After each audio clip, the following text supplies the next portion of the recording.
মোৰ প্ৰিয় বন্ধু বান্ধৱীসকল, আপোনালোকক কথা এটা সুধিছোঁ।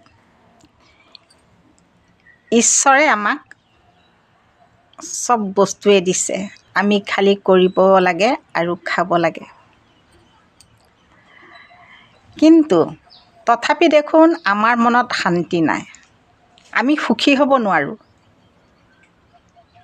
ইমান কৰোঁ হয়নে? উধৰ পৰা মুধলৈকে কাম কৰিয়ে ফুৰোঁ আৰু ঘৰখনক নানা সামগ্ৰীৰ আমি ভৰাই তোলোঁ। তথাপিতো দেখোন কিবা যেন নাই, কিবা যেন নাই। কি কিবা নাই আপোনালোকে জানেনে? কি কিবা নাই?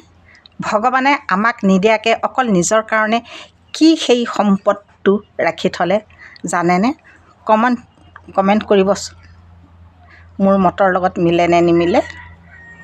মই বাৰু পিছৰ ভিডিঅ' বনালে মই নিশ্চয় ক'ম যে ভগৱানে কি আমাক নিদিলে আৰু কি তেওঁ নিজৰ বাবে ৰাখি থ'লে আৰু মিচিকাই থাকে।